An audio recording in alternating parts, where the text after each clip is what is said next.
Hello and welcome to Econo Day Unplugged. It's Tuesday, the 24th of September 2019. Mark Pender is on the US East Coast and I'm Jeremy Hawkins here in London. So over the last couple of weeks, the main focus for investors, apart from the trade talks and Middle Eastern stability, has of course been central bank policy. And it's probably fair to say that in general, there haven't been too many surprises. Well, that's not to say that it's all been plain sailing. Dissensions on the FOMC and ECB Governing Council are testimony to that. Moreover, last week we saw some interesting developments in US interest rate markets when a shortage of cash saw overnight repo rates jump to 10% and Fed funds trade well above the top of its target range. Now, this forced the Fed to inject a sizable amount of emergency liquidity to get rates back under control again, potentially significantly, its first major market intervention in the repo market since the financial crisis more than a decade ago. So, Mark, we had the Fed easing interest rates, these Fed funds last week, and yet we still saw repo rates going up. Is this just a technical issue or is current policy not really working? And should we in fact be worried as a spiking repo rate turned out to be an early warning sign before the last big global financial crisis? Well, it's imbalances. It represents imbalances in the money market. Specifically here, Jerome Powell offered in his press conference the traditional answer or the accepted answer that this was a one-time crunch due to mid-month Treasury settlements. Bond buyers who were buying Treasuries have to pay for them, and also corporate taxes, which were due at mid-month. And this created a demand for cash. And as far as policy goes, and now we're turning to fiscal policy, this could represent too many securities and too little cash in the banking system. So, and that is of course related to the Treasury's accelerating deficit and the increased issuance of Treasuries.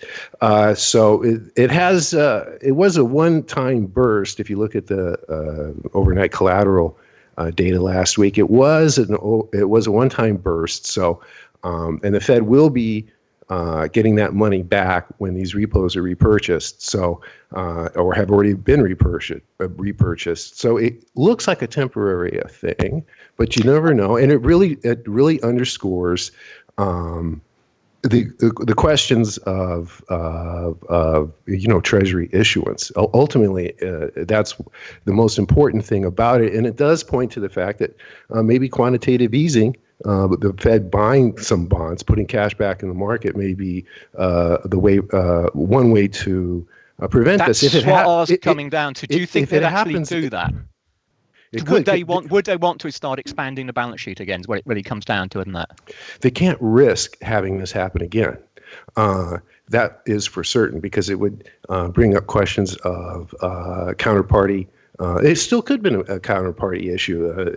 Maybe there was a borrower that was in distress and was searching for immediate cash, and whether or not that party would be able to get cash, again, if that happened, or parties. This is all speculative, of course, but these would be the questions that would be raised. It is an interesting thing, but it does, how much reserves the Fed needs in the banking system has been a question all year as they've been quantitative tightening, and they've been reversing their prior balance sheet expansion. So it's an interesting thing. What's interesting is that Powell sidestepped it a bit by saying that they're going to focus on this at their next meeting, the FOMC's next meeting in late October. So they don't see any urgency for this to happen again. Corporate taxes, the next would be 3 months from now, the next time we get these possible issues. But ultimately, it's really tied to the Treasury issuance, which in turn is tied to what you're not really supposed to do in the U.S. Actually, it's technically against the law for the Federal Reserve to support the Treasury's deficit. And that's exactly what is happening right now, and it's kind of always been there in the background. And certainly the independence of the Fed has been this serious question under the Trump administration, and now it's becoming a more serious question with this increased Treasury deficit. Interesting. This is clearly going to be something well worthwhile watching over coming weeks and months.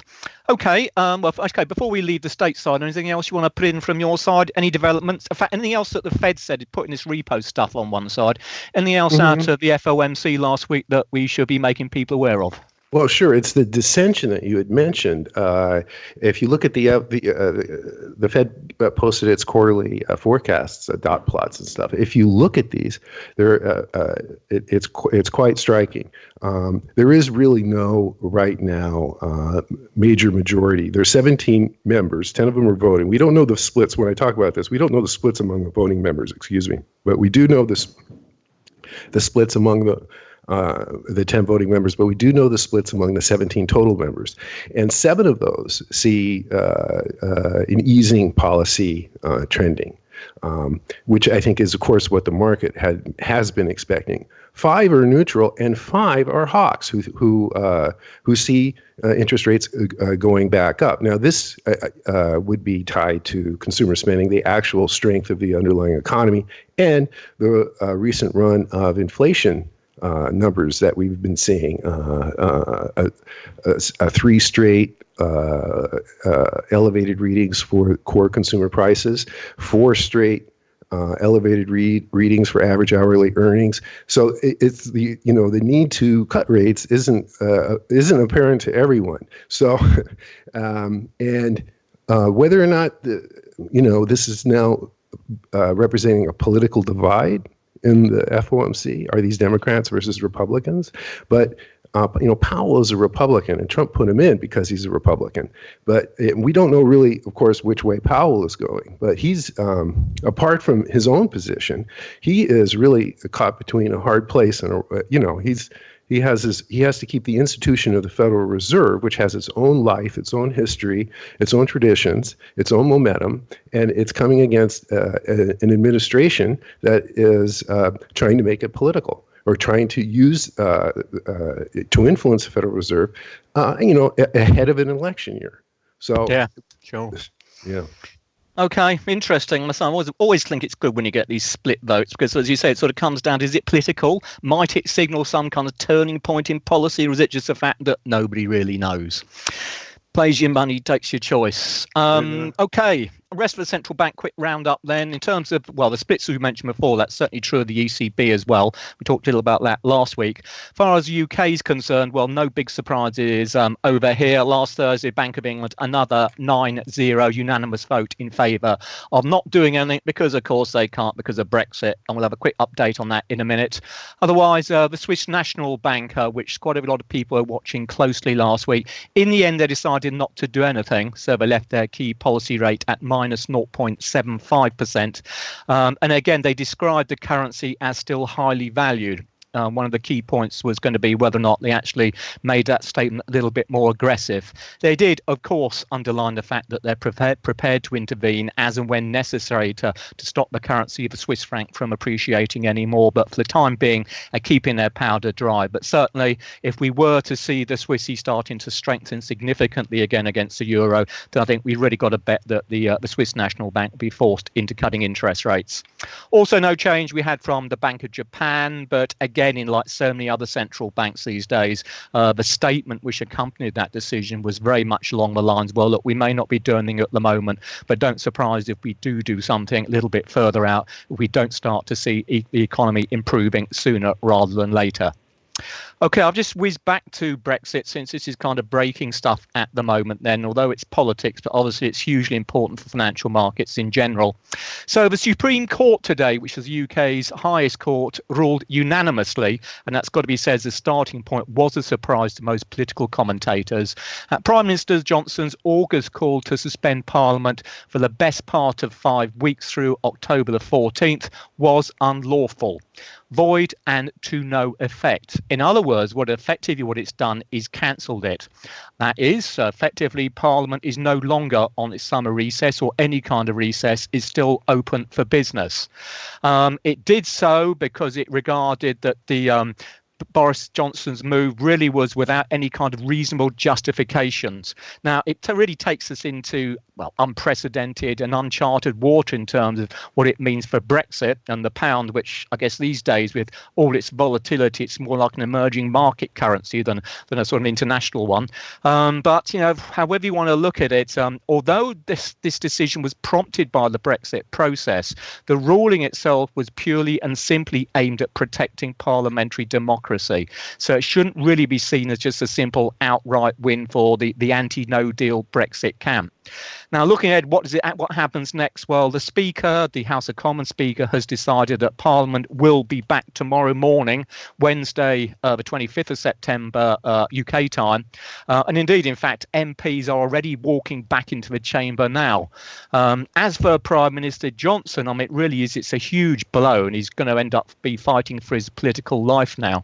What does it actually mean for Brexit? As I said, it's not really clear. It just kind of takes us back to where we were before.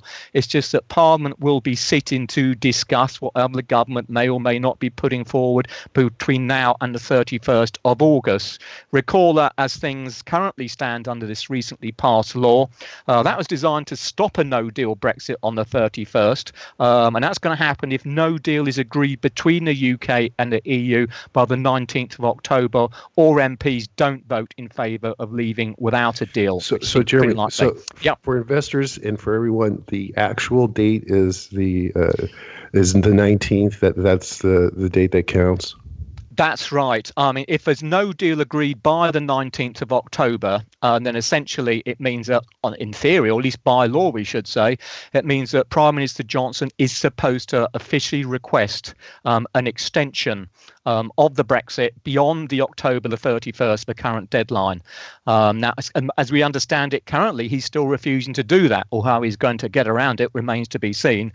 And indeed, in the light of today's Supreme Court announcement, it's not even clear that come the 19th he'll even be Prime Minister by then.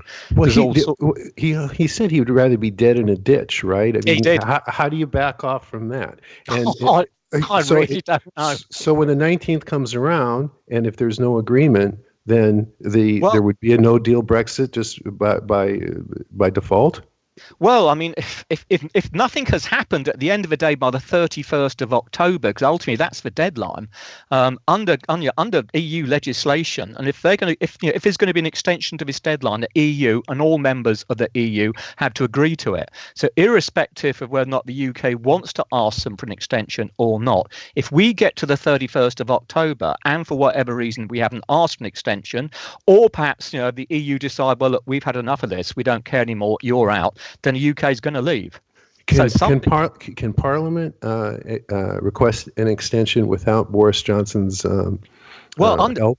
As I understand it, actually written into the details of the existing law, the Prime Minister himself or herself actually has to present a letter to his European counterparts, requesting officially an extension to the Brexit timetable. Now, what has been suggested, I think we might have mentioned it before, is that Johnson will sign off on the official request, but then he will attach his own perhaps handwritten note on the back of the paper saying, well, look, I think this is a complete and utter waste of time. I don't see any point whatsoever in asking for an extension. And then, of course, the question is, well, what do the rest of the EU do? Do they take the Prime Minister and say, well, look, if we got this guy's got no interest in extending it, is it worth our while going through the rigmarole of another 3-6 months or whatever it may be? So, as ever, this lot is still very much up in the air. I have a question, Jeremy. Yeah. Has this uncertainty hurt the data coming out of Europe? Has the European economy been suffering from this indecision? I think it has. To be honest, it's really the anecdotal evidence, the business surveys and the like, which tend to reflect this, because you actually get some direct answers from businesses to questions about, look, is Brexit uncertainty impacting you? And it's worth mentioning, getting onto some economics for a change, just looking at some of the most recent figures, and particularly out today. We had yesterday I should say, the flash purchasing managers surveys for September. Now, we're not just sticking out too many numbers, but as far as the overall Eurozone itself was concerned, that the composite output measure, so that if you like the proxy for GDP, it fell from almost 52 in August down to 50.4. Now that's well below market expectations, and if we take it at face value, it suggests that economic growth in the Eurozone is now running at its lowest level in the best part of 75 months. And the worrying aspect of this is that not only is it the case, as we've talked about on many occasions in the past, the weakness of manufacturing, and the sub-index there was 45.6, so really in recession territory, but we're starting to see signs of it feeding through into services as well. And in particular, I think, in answer to your question on another leg, it's Germany, which obviously has been struggling for a long while. Well, the index there, the headline composite output index, went back below 50 at 49.1. Now, it's worth reading in some 83 months. And the manufacturing index, which is a really miserable 41.4, that's a 123-month low. And again, although services in Germany are still expanding, that hit a 9-month trough as well. So, and a lot of, get more and more this anecdotal evidence coming out now to the effect that businesses are simply holding off on spending, investment, because they really don't know what's going to happen in this new post-Brexit world. They simply don't know. Is it going to be a trade deal? Isn't it going to be a trade deal? If there is a trade deal, it makes the outlook an awful lot different than if simply the EU, the UK falls out of the EU come the end of October. So I think, the answer to your question in a nutshell is yes. Yeah. Oh, okay. Well, I want to get back to that 41.4. I mean, all the PMIs of the major economies, there's nothing like that I have seen. You were talking, these readings, these PMIs have been around about 10 years. So this is as low that I have ever seen, especially something so significant like the German manufacturing sector. And how has that correlated? This year's slump in that reading, how is that actually correlated with actual German manufacturing output? Where right now is German manufacturing in a recession officially, technically? What's the latest?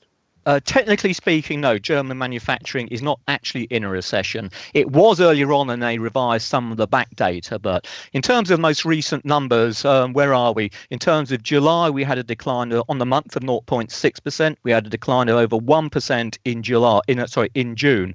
And essentially where we stand at the moment, I suspect there's every chance that we're going to see a quarterly contraction in industrial production in Germany in the third quarter. We've already seen one in the second quarter. So probably, in a nutshell, by the end of this month, Germany will be in technical recession as far as manufacturing is concerned. Now, it's got to be said that the PMI out of Germany actually has a pretty respectable track record in calling developments in German manufacturing.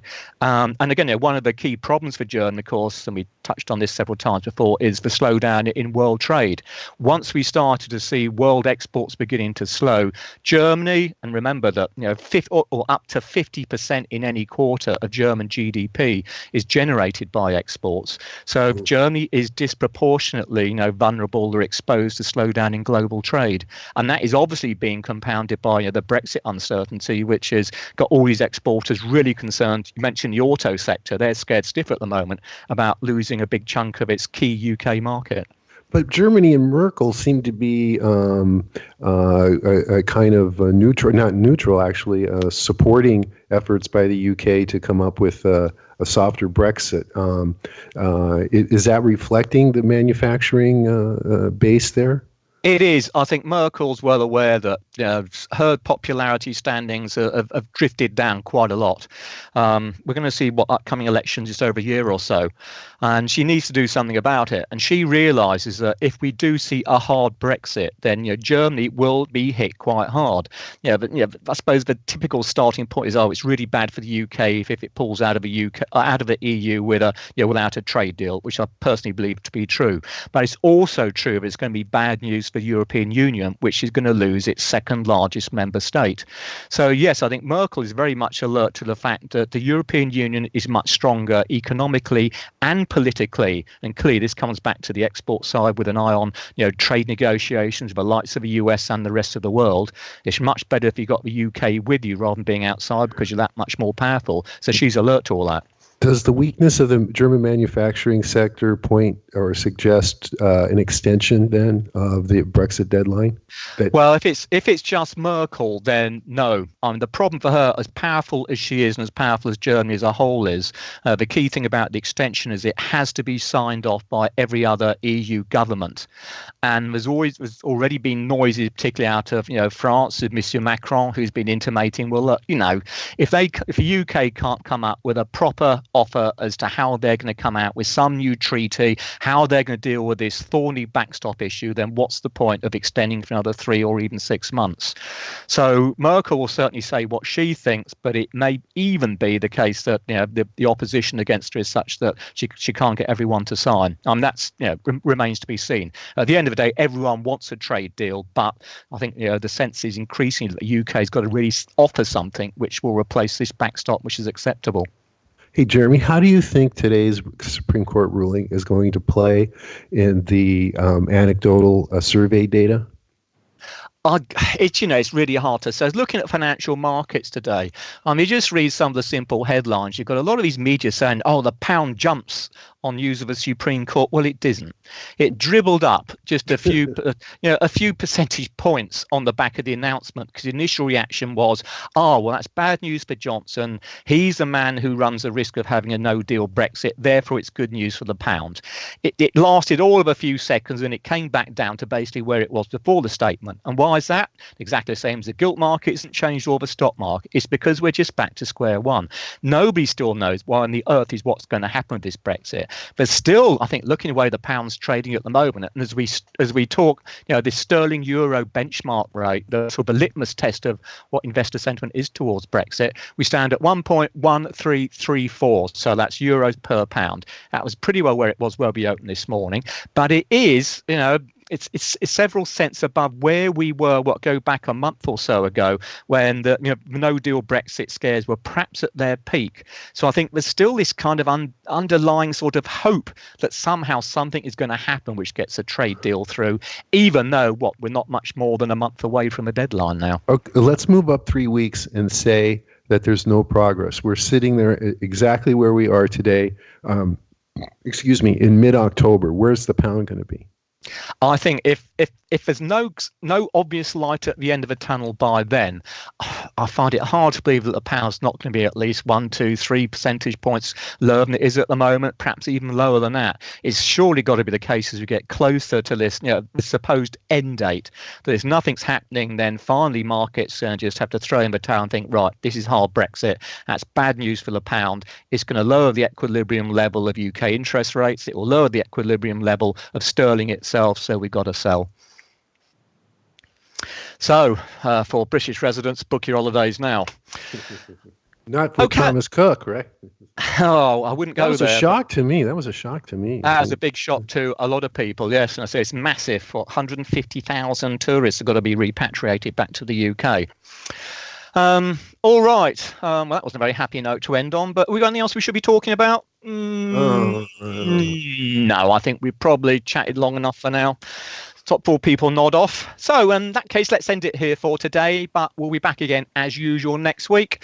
And we'll have a look then at some of the newer economic indicators are starting to gain market attention.